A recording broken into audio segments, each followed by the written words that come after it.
Hello बच्चों, आप सभी का हमारे यूट्यूब चैनल आइडियल देव क्लासेस में स्वागत है। बच्चों, आज हम आपके लिए ब्रिज कोर्स लेके आए हैं जो कक्षा 9वीं के लिए। विषय क्या रहेगा आपका? विषय गणित। और किस सत्र के लिए? ये सत्र 2023-24 के लिए है।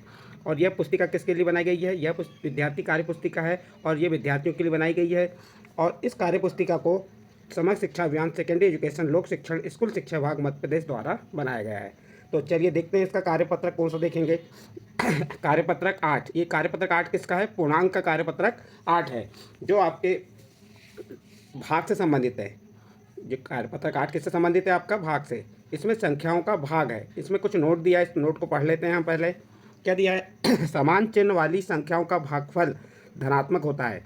समान चिन्ह वाली संख्याएं कौन सी? जैसे धन धन वाली या ऋण ऋण वाली संख्याएं हैं तो उनका भागफल सदैव कैसा होता है? धनात्मक होता है, यानी धनी होता है। तथा असमान चिन्ह वाली संख्याओं का ऋणात्मक प्राप्त होता है। जैसे समान चिन्ह वाली संख्या हैं तो उनका जो भागफल है वो क्या प्राप्त होगा? आपको धनात्मक प्राप्त होगा। और असमान चिन्ह वाली संख्या है तो उनका भागफल क्या प्राप्त होगा? उनका भागफल ऋणात्मक प्राप्त होगा। तो आपको ये नोट याद रखना है। इस नोट के आधार पे एक एग्जाम्पल दिया, जैसे देखिए यहाँ पे एग्जाम्पल क्या दिया? ऋण 12 भागित ऋण 6। चिन्ह कैसे हैं? यहाँ पे समान चिन्ह है तो इसको इस प्रकार से लिख लिया हमने, ऋण 12 बटे ऋण 6। भाग को काय में लिख दी? बटे में। और 6 का भाग 12 में दिए तो क्या आ गया? 2। और चिन्ह कौन सा आएगा? धन का चिन्ह आएगा, क्योंकि यहाँ बताया इसने कि समान चिन्ह वाली संख्याओं का भागफल धनात्मक होता है। तो समान चिन्ह देखो यहाँ, ऋण 12 और ऋण 6, ये समान चिन्ह है तो इसका क्या होगा? जो भागफल क्या आएगा? धनात्मक आएगा। इसी प्रकार देखिए दूसरा उदाहरण क्या दिया है? धन 4 भागित ऋण 2। धन 4 में ऋण 2 का भाग देना है तो धन ऋण के चिन्ह है। चिन्ह कैसे हैं? असमान चिन्ह है। असमान चिन्ह है तो चिन्ह कौन सा आएगा? आपका ऋण का आएगा। और 2 का भाग 4 में, 2 का पहाड़ा 4 बार पढ़ेंगे आप तो 2 दूनी 4, तो 2 आ गया, ऋण 2 आ गया। तो इस प्रकार समान चिन्ह वाले जो भागफल है वो क्या होता है? धनात्मक होता है। और असमान चिन्ह वाला भागफल ऋणात्मक होता है। आपको ये ध्यान रखना है। इसके बाद आपका प्रश्न नंबर 1 दिया है, सरल कीजिए। इसका प्रश्न नंबर 1 दिया है, ऋण 15 भागित ऋण 5। क्या कहा इसमें? ऋण 15 में किसका भाग देना है? ऋण 5 का समान चिन्ह है। तो किस प्रकार से हम जैसे उदाहरण दिया उस आधार पर हम करना चाहें तो इस प्रकार से कर लेंगे। क्या लिखेंगे हम यहाँ पे?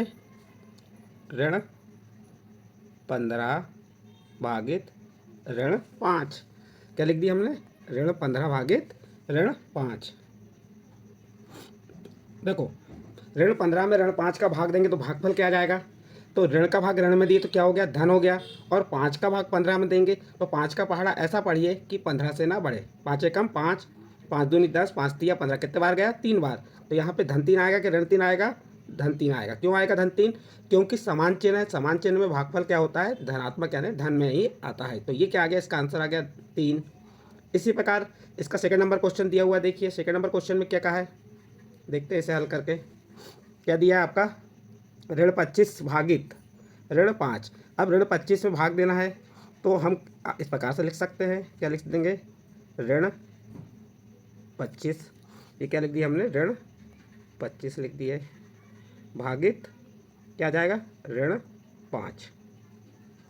अब चिन्हों का भाग देते हैं पहले। समान चिन्ह है, ऋण ऋण के चिन्ह है तो क्या हो जाएगा? धन हो जाएगा। और 5 का भाग 25 में कितने बार चले गया? 5m 25, 5 बार। तो यहाँ पे क्या आ जाएगा? धन 5। तो इस प्रकार से आपका प्रश्न नंबर 2 कंप्लीट होता है। इस प्रकार इन प्रश्नों को आप हल कर सकते हैं। यहाँ पे कोई भी संख्या है, यदि समान चिन्ह में धन धन के चिन्ह है तब भी धन आएगा, ऋण ऋण के चिन्ह है तब भी क्या आएगा? धन ही आएगा। नेक्स्ट अगला क्वेश्चन है। अगला क्वेश्चन क्या है? तीसरा नंबर क्वेश्चन देखते हैं। धन 36 भागित ऋण 12। अब धन 36 में किसका भाग देना है आपको? तो देखिए यहाँ पर हमने 36 लिख दिए। इसके सामने कोई चिन्ह नहीं है तो काय का चिन्ह है? 36 के सामने धन का चिन्ह है, भागित ऋण 12। पहले चिन्हों पर ध्यान दे दीजिए आप। चलो हम चिन्ह पे ध्यान देते हैं। ऊपर ये क्या, ऊपर वाली संख्या क्या कहलाती है? अंश। ये क्या कहलाती है? अंश कहलाती है। और नीचे वाली हर। अंश का जो 36 है इसमें काय का चिन्ह है? धन का। और हर के 12 में ऋण का चिन्ह है। अब चिन्ह समान है क्या असमान है? यहाँ पे धन ऋण है, असमान चिन्ह है तो चिन्ह कौन सा आ जाएगा? ऋणात्मक चिन्ह आएगा, ऋण आएगा।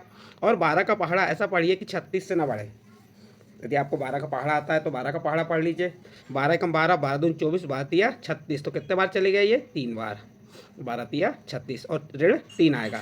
ऋण 12 का भाग जब हम धन 36 में देंगे तो क्या आएगा? ऋण 3। इस प्रकार से आपका प्रश्न नंबर 3 यहाँ पे कंप्लीट होता है। नेक्स्ट अगला प्रश्न देखिए। इसका प्रश्न नंबर 4 दिया है। प्रश्न नंबर 4 में क्या दिया है? ऋण 20। क्या दिया है आपका यहाँ पे? ऋण 20 भागित, भागित तो हमने काय में लिख दी? बटे में, बटे ऋण 10, ये दिया है ऋण 20 भागित ऋण 10। ऋण 20 में ऋण 10 का भाग देना है, तो आपके दिमाग में एक बात आ जाना चाहिए कि हर समय के लिए क्या, यदि समान चिन्ह है, ऋण यानी समान चिन्ह हो गए, तो जब भागफल क्या आएगा, धन में आएगा, और 10 का भाग 20 में दीजिए, 10 दूनी 20, तो धन 2 आ जाएगा। तो इसका आंसर क्या हो गया, ये धन 2। नीचे आंसर लिख सकते हैं आपके पास जगह हो तो। इस प्रकार से आपका प्रश्न नंबर 4 का हल हो गया। इसी प्रकार नेक्स्ट प्रश्न है आपका प्रश्न नंबर 5। इसमें क्या दिया देखिए, धन 100 भागित ऋण 20 दिया है ये आपका। अब देखते हैं इसे हल करके। चिन्हों को पहले हल कर लेते हैं। अंश में धन का चिन्ह है और हर में ऋण का चिन्ह है। चिन्ह कैसे हैं आपके, समान है या असमान, असमान चिन्ह है तो चिन्ह कौन सा आएगा, असमान चिन्ह में ऋण का चिन्ह आएगा। फिर अब 20 का पहाड़ा 20 पंचे 100 होता है, या आपको आसानी से हल करना तो ये 0 से 0 क्रॉस कर दीजिए। 2 का पहाड़ा ऐसा पढ़ी कि 10 से ना बढ़े, 2 पंचे 10। तो जब हमने 100 में ऋण 20 का भाग दिए तो कितना आ गया, ऋण 5। ये हमारा क्या आ गया, आंसर आ गया। तो यहाँ पे आपको क्या बताया गया है, चिन्हों के बारे में समझाया गया है इन सवालों के माध्यम से कि यदि भाग में समान चिन्ह है तो धनात्मक चिन्ह आता है, समान चिन्ह है तो धनात्मक चिन्ह आएगा, और असमान चिन्ह है तो ऋणात्मक चिन्ह आएगा। तो इस प्रकार से आपका प्रश्न नंबर 5 कंप्लीट हुआ। नेक्स्ट आगे चलिए देखते हैं। फिर प्रश्न नंबर 2 दिया है, सरल कीजिए। अब इसे हमको क्या करना है, सरल करना है। चलिए सरल करते हैं। हम गुणा में भी सीखें चिन्हों का गुणा। जब समान चिन्हों का गुणा किया जाता है तो चिन्ह कौन सा आता है, धन का चिन्ह आता है। देखिए ऋण 2 गुणित ऋण 8 भागित क्या दिया है, ऋण 4 गुणित धन 2। तो पहले हम गुणा कर लेते हैं। ये ऊपर वाली संख्या काय में है, अंश में, ये क्या कहलाती है, अंश कहलाती है, और नीचे वाली संख्या क्या कहलाती है, हर। तो अब देखिए हम अंश का गुणा करते हैं, ऋण 2 का ऋण 8 में गुणा करेंगे। तो पहले ऋण का ऋण में गुणा कीजिए, ऋण का ऋण में गुणा किया तो क्या हो गया, धन, और 2 का 8 में गुणा किए तो क्या आ गया यहाँ पे आपका 16। तो ये आपका क्या आ गया, धन 16 भागित। अब ये देखिए नीचे हर में देखिए ऋण 4 गुणित धन 2 है, ऋण का धन में गुणा करेंगे तो क्या आएगा, ऋण, और 4 का 2 में गुणा की 4 दूनी 8। तो क्या हो गया, 16 भागित 8 या 16 बटे ऋण 8। अब यहाँ पे भाग में हमने अभी आपको बताया था। अब अंश और हर के चिन्हों को देख लीजिए। अंश में धन का चिन्ह है और हर में ऋण का चिन्ह है। तो अब यहाँ पे चिन्ह क्या आएगा, अभी आपको बताए थे असमान चिन्ह है, ये धन ऋण असमान चिन्ह है, तो चिन्ह कौन सा आ जाएगा आपका, ऋण का चिन्ह आ जाएगा, ऋण। और 8 का पहाड़ा ऐसा पढ़ी कि 16 से ना बढ़े, 8 दूनी 16। तो ये हो गया आपका ऋण 2। प्रश्न क्रमांक 1 में ऋण 2 गुणित ऋण 8 भागित ऋण 4 गुणित धन 2 का हमने ऋण 4 गुणित धन 2 का भाग ऋण 2 गुणित ऋण 4 में दिए, तो हमें क्या प्राप्त हुआ, ऋण 2। इसको हम आसानी से भी हल कर सकते थे। ये ऋण ऋण का धन हो गया और ऋण धन का ऋण, 2 से 2 क्रॉस किए, 4 दूनी 8, या आप गुणा करके भी इसे कर सकते थे। इस प्रकार प्रश्न नंबर 2 का पहला प्रश्न कंप्लीट हुआ। इसके बाद सेकंड प्रश्न देखिए। सेकंड प्रश्न में क्या दिया है, चलिए इसे हल करते हैं।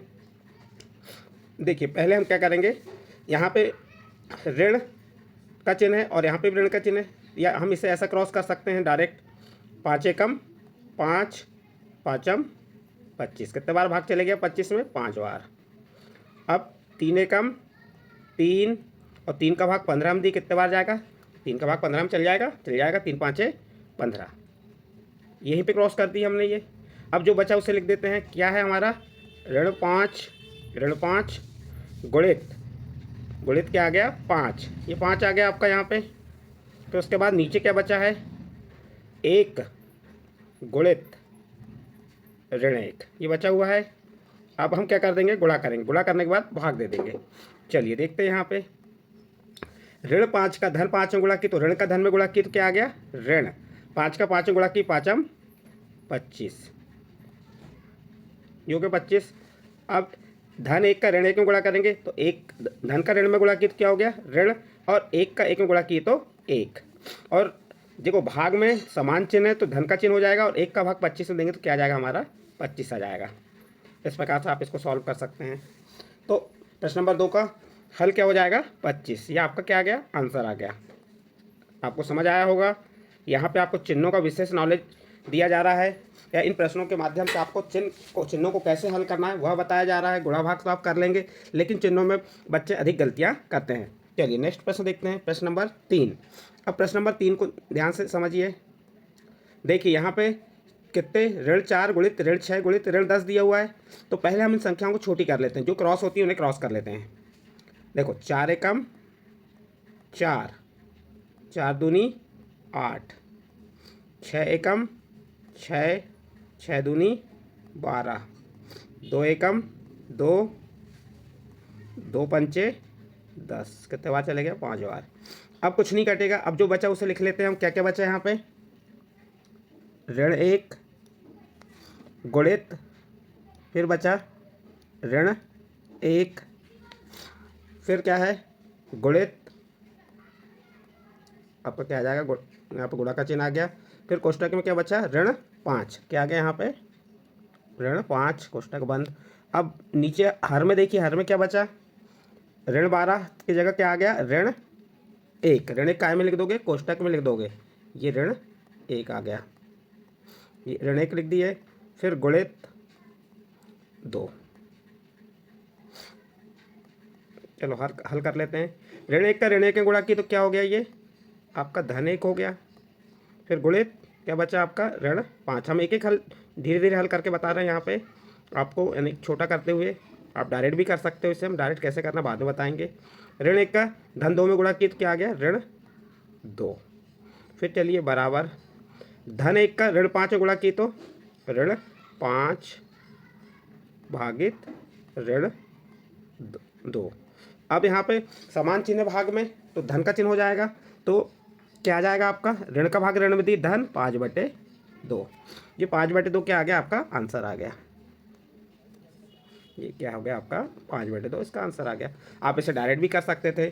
देखो ऋण गुणित ऋण, ऋण का ऋण में गुणा की तो क्या हो गया धन, धन का ऋण में गुणा किए तो ऋण। 1 का 5 में गुणा किए 5, और ऋण 1 का धन 2 में गुणा किए ऋण 2, और ऋण का भाग ऋण में दिए तो क्या हो गया, धन 5/2। ये आंसर आ गया।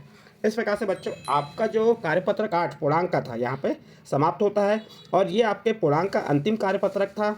इसके बाद अधिगम परीक्षण आएगा, किसका, आपका पूर्णांक से संबंधित। तो यदि आपको हमारे द्वारा जो कार्यपत्रक 8 समझाया गया पूर्णांक से संबंधित ये अच्छा लगा हो तो आप हमारे चैनल आइडियल देव क्लासेस सब्सक्राइब कीजिए, लाइक कीजिए एवं अन्य ग्रुप में शेयर जरूर कीजिए।